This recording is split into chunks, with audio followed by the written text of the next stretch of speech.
UFC 297. Let's get right into the memes. We'll talk about details later. I just kind of want to start with the funny stuff first. So, first meme here, Dricus Du Plesis calling out Israel Adesanya. And it's that Ryan Gosling. Oh God, the Ryan Panther. That's pretty good. So that meme was by Mac Malley MMA. Davi Simu MMA tweeted thoughts and prayers with Nina Drama. On Instagram by Undisputed Take, Compton versus Wakanda. Oh, I love this. From Freelance Goon on Twitter. When a freedom cell says something that is so apartheid phobic, you hit them with the boorish stare.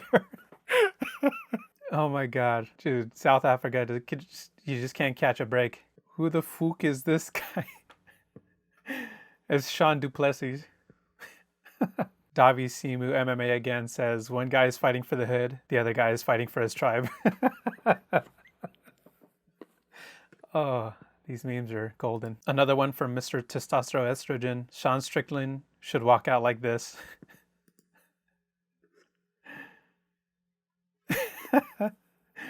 It's Poton Strickland.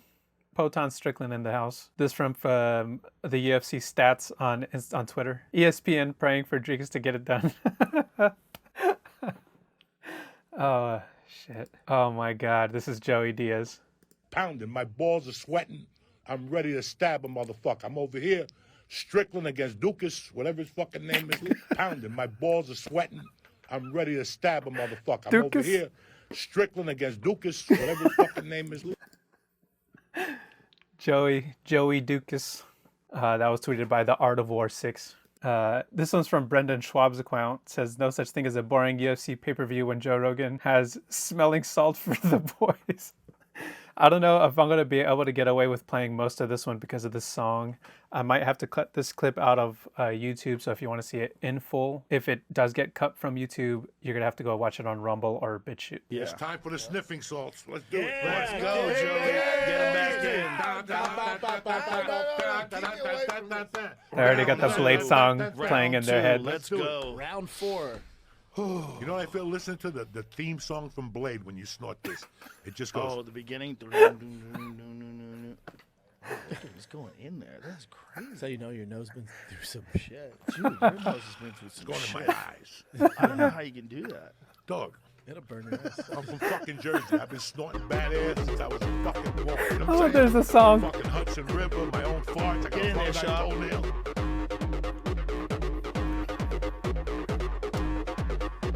Oh shit! There you go.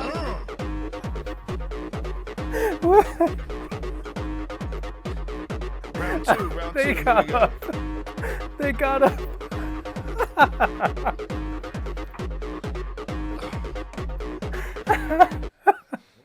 Thank you, brother. Time.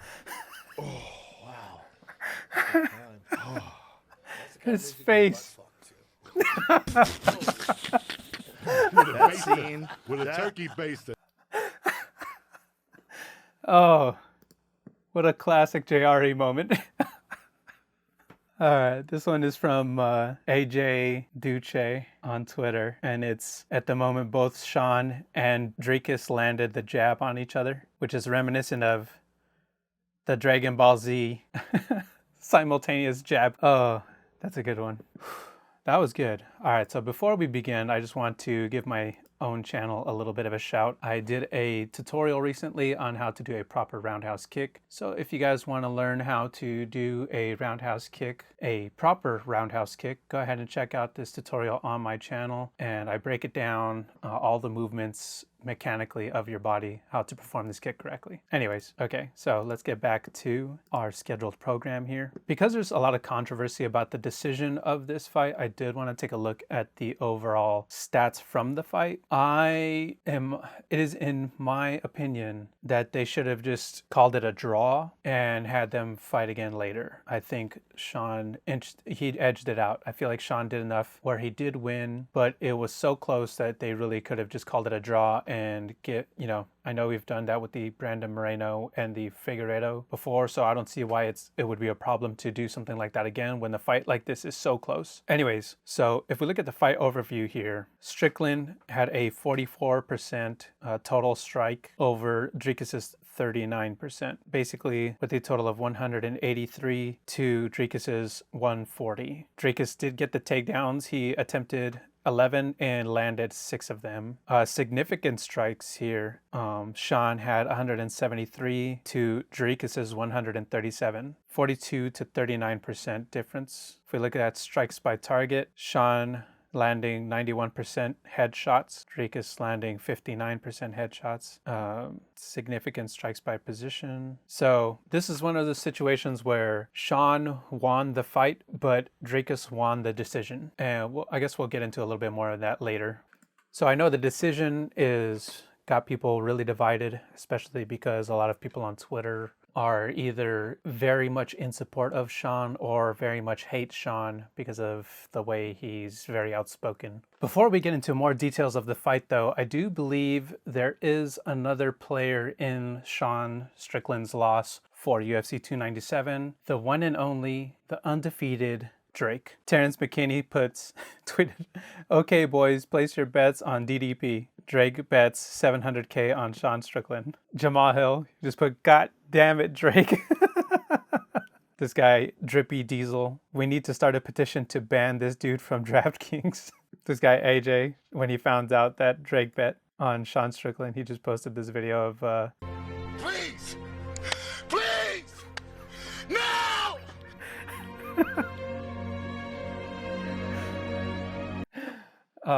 That's Tyrese Gibson. Here's from Joe Rogan, Joey Diaz saying, Interesting. I think me and Drake jinxed Strickland. Yeah, he's the kiss of fucking death. Very interesting. oh, so Joey Diaz. Well, first Brandon says him and Drake betting. So Brandon's trying to take partial responsibility for the Drake curse, and Joey Diaz just says, kiss of death. I will say anytime when there's specific people fighting, the memes are going to be really good. When Sean Strickland's going to fight, when Alex Pereira is going to fight, when Conor McGregor is going to fight, there's a lot of fighters who have good meme moments during and after their fights. Now, even though I am a big fan of Sean Strickland, I am not mad that Dricus Du Plesis won. He's a very exciting fighter to watch. His physique is pretty amazing. He just looks like he's built to fight and demolish things. So he's got the build of a fighter. The beef back and forth, whether real or not, which they both have come out and said that there's no real beef between them. I do believe, though, that Sean Strickland is a bit hypocritical for taking those comments that Dricus made about him in his childhood, whatever, he's going to beat him like a kid. It doesn't really... I just don't support Sean for reacting that way. People will say, well, it's all because he was abused as a kid. Well, if you think about it, Neil Magny went through a similar situation with Ian Gary, where Neil Magny basically said to Ian Gary, I'm going to beat you as if you were my son. And then Ian Gary took that and twisted his words so disgustingly, basically accusing Neil Magny of being a child abuser. Sorry, there's even a moment here in this interview that DC has with Dricus where they actually touch on this topic. So let's see, I think it's right here. Yeah. I have no problem with it. I really enjoy him. I'm a fan of his trash talk. I'm a fan of the way he fights. I'm really a fan. And when he got what's coming, it was. I never meant it in a way that should happen, but it did, and great for me. I did it to win him at the press conference, to win that battle. And when he reacted and went all victim mentality. Yeah, did he feel bad when he says you don't talk about somebody's wife on that podcast while being in a feud with Ian Gary over his wife and the stuff he said. I was actually blown away. And somebody made this video where what Sean said, you don't do that. Since when he became Mr. Moral, deciding where the moral line is? No, he definitely has no say in that. Yeah. And now that we struck a nerve, he feels, no, you don't say that, and he's been caught so clearly doing the exact same thing. There were many things, and he says, I'm joking about child abuse, and he makes now like, How can you joke about something like that? He's been joking about it all the time. He's been joking about child abuse the whole time, saying kids need to be beat more, child abuse, like they need abuse, they need, I mean, it's terrible that it happened to a kid, but it doesn't give him an excuse to play victim now after being the bully for so long. Anyways, yeah, so, and when people say bully, I don't think of Sean Strickland as a bully. People keep using the bully word too loosely. I don't think people really know what a bully is, because Sean Strickland may be outspoken and he may be brash and annoying to other fighters when he's, talking shit to them online, but that's not bullying. Bullying is a very specific thing. So yeah, I wish people would stop using that word incorrectly. But I do agree that it, like Dricus said, he just basically used it as like to hype up the fight. He didn't say it because he knew that Sean Strickland had this traumatic childhood experience. He was just saying it as a fighter talking to another fighter, like, I'm going to beat you like as if I'm your dad and you did something wrong and you need to be disciplined. It's a common line used with a lot of fighters to their opponents, basically saying like, I'm going to show you who's boss. I'm going to be your daddy now. You are going to obey me and listen to me. It's just a common tactic. So on the flip side, I actually wanted to cover the controversy, if that's what you want to call it, of which got Twitter and Instagram and just social media in general all heated over Sean Strickland's perspective on specific things. So let's go ahead and scroll down. Where is, I know I put a timestamp thing here for all of us. I'll just go ahead and put this here again. I usually leave these. I don't know if they deleted it or what. Anyways, this is kind of how I navigate through these videos. I did want to ask, you're in Toronto. Welcome. Glad to hear it. It's been great. Are you Canadian? Of course I am. Are you part of the fucking opposition? Are you? I don't know how to phrase that. You got like fucking. Yeah. Well, I did want to ask. Did you vote for Trudeau? I'm not going to say. And let me tell you something right now. If a man says he's not going to say, like, if you ask a motherfucker, did you vote for Biden? He's like, well, I'm not going to say. That's none of your business. He voted for fucking Biden. Sean, so hey, Sean, I'm glad you've had great experiences. So this is what I'm talking about, you guys. The enemy of Canada. Sure. All right. That's what it's got to be. It's got to be. We've got a pretty supportive gay and lesbian community in this city. I did want to ask you about something you wrote a couple of years ago. You said, if I had a gay son, I would think I'd. Oh, look, another. I'm saying to you, the swamp, you guys, the swamp. You become a champion, you become a star, and some would say. Let me ask you something. Are you gay? This is the part. Okay, so this part of the interview went viral on Twitter. Everyone complaining about it, and I think especially at this part where Sean he gets really fired up. He's kind of just firing off without thinking about his response first, because later, the part that they don't actually show on Twitter, all the activists that just want their narrative to be fulfilled leave this part out. So I don't give a fuck who you fuck. I don't give a fuck what you want to do in life. But don't fucking tell kids about it. Don't teach that shit in fucking school. Don't fucking push your agenda. Don't try to fucking brainwash people. Don't try to go past parents. Don't try to go past all this shit and brainwash people, you fucking cuck. So that's the part that everyone leaves out. All the activists and the alphabet mafia and all that. This is the part that they leave out because it doesn't really suit their narrative. Because in reality, that's all that people really have a problem with. That's what the majority of people have a problem with. It's just the forced ideological push of this chosen lifestyle, because it is vastly a choice. And I think it is hilarious to me because a lot of people will say on Twitter that Sean is actually, you know what, hold up, I might actually have a tweet up. Like if you just look on Twitter, there's people who they hear Sean say these things and then this is their response. This is from MMA Joey C on Twitter. I understand Strickland is struggling internally that he is a homosexual and trying to cover it up by being vehemently homophobic, but some of his remarks are completely reprehensible. Strickland should be stripped of the title and cut from the UFC. Book Dricus versus Adesanya. See, people would be so disgusted. I've seen other tweets like this too. I wish I would have saved them. Maybe we'll come across a couple later. But people were just basically saying that Sean is actually gay. He's actually the homosexual, and he's just lashing out that Sean's father raped him and things like that, which is ironic because a lot of people in this LGBT, HDTV, whatever, will say that being born gay is a choice, but then they'll turn around and say to people like Sean Strickland, like, you must be a secret homosexual because your daddy raped you. When it's like, a lot of people will say, well, you're not actually gay by choice. It's probably because you were sexually abused as a kid. So they're actually using the logic that they so hate because they say sexual orientation is a choice, but also the people who judge us must have been abused as children in a very sexual manner. So it's a very contradictory belief to have while also using it as an insult to the people they don't like. This guy, Wire Martial Arts, commented underneath, I just said this a couple of hours earlier. Strickland should 100% be removed from the UFC. What he said was unacceptable.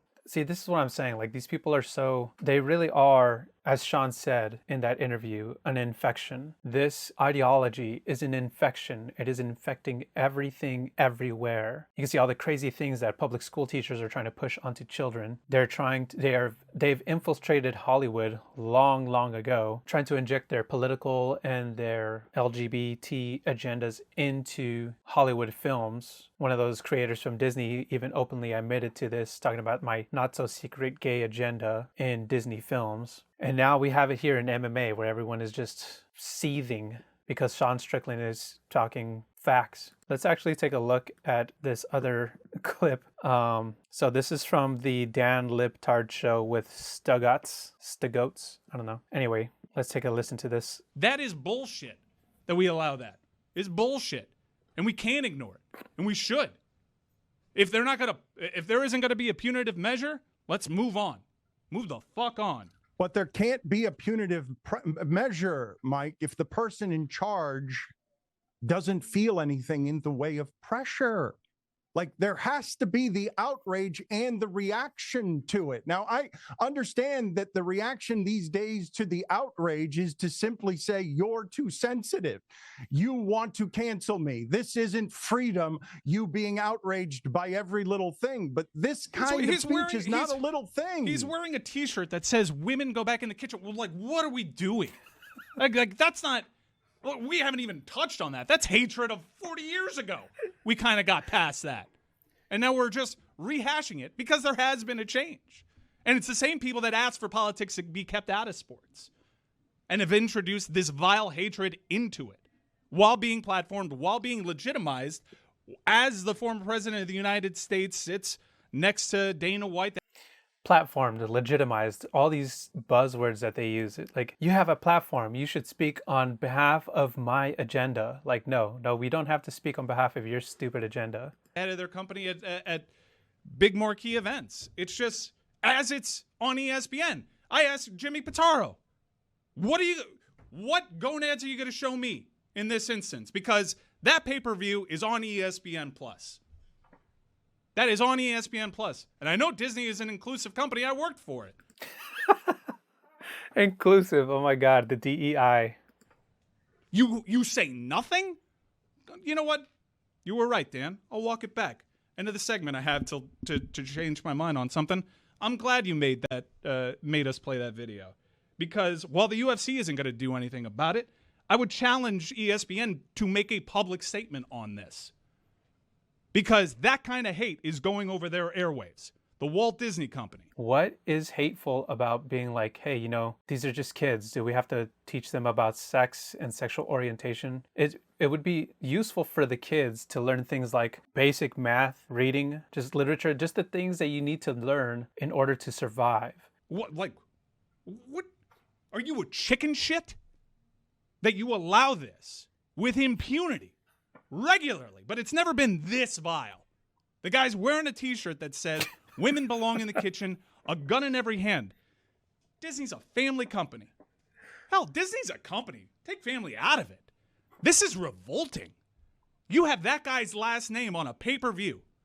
At the very least, condemn it. I'll condemn. Like, I just don't understand what these people think. It's like that girl on TikTok who was like, TikTok, do your thing. And she was basically trying to use TikTok to somehow influence ESPN and UFC and Disney to cancel the fight, strip Sean Strickland of his title, and kick him out of the UFC. Like, this is how crazy these people are. Like, you have an opinion that they find reprehensible, which they have their own opinions that people will find reprehensible. So it's like, do they understand? I'm assuming they don't, but there's going to be a point where you have a perspective that is reprehensible to other people. So should we then strip you of any accolades that you've done, that you have gained in your life, all because someone else is offended by your worldview? It really is lunatic behavior. Another example here that I really liked was that same reporter that got Sean Strickland viral online for that clip also tried to bait Myra Bueno Silva into condemning Sean Strickland. Let's just take a look. Or a note.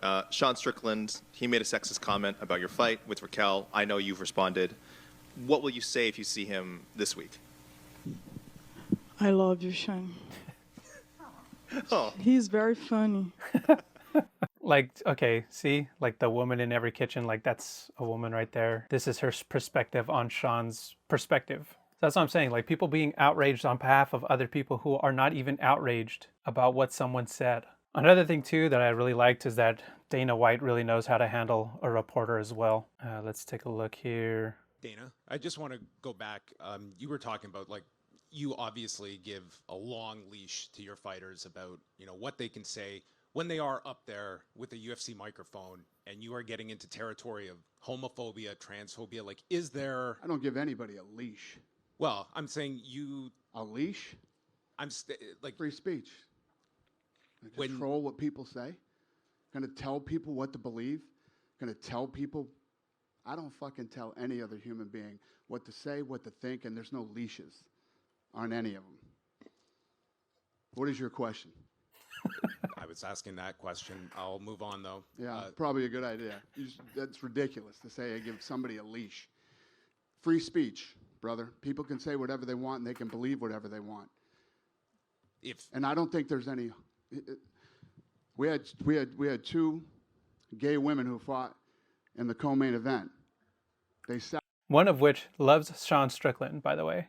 Out on the stage with Sean Strickland. They could give a shit what Sean Strickland thinks, or what he says, or what his beliefs are, or what his opinions are.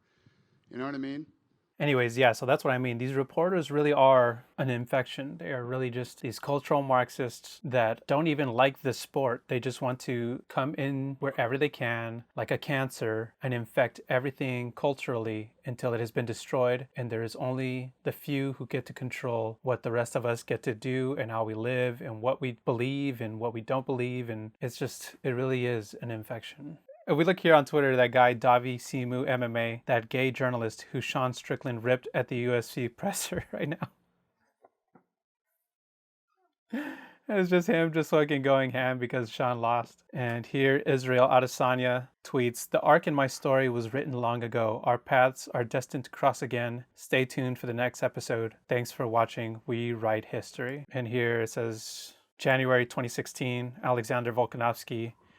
And that's Dricus Du Plesis, and it looks like Stylebender accidentally bumps into him. So that's where he says, our paths crossed long ago. So apparently they've trained with Dricus before, and... Let's go, what's up? Let's go, yeah. What's up? Let's go.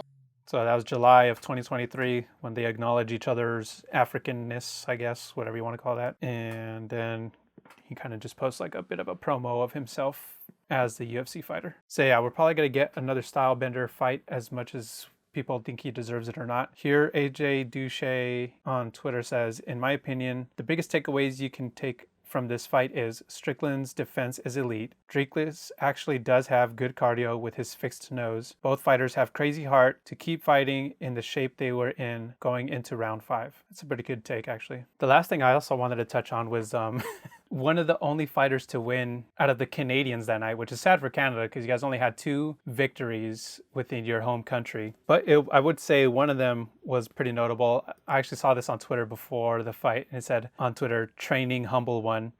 Bet the house on Gillian Robertson because this thought started an OnlyFans the day of her fight. She knows she's losing and will be kicked from the UFC soon. She is very attractive. She's going to be like the next Paige Van Sant, where she was very hot, got into the UFC. She's going to get a bunch of followers and she's going to create an OnlyFans. She created an OnlyFans the day of the fight. That's crazy. But anyways, Gillian Robertson gets the job done. And here, the KPD tweets, smoking that Pollyanna Viana pack.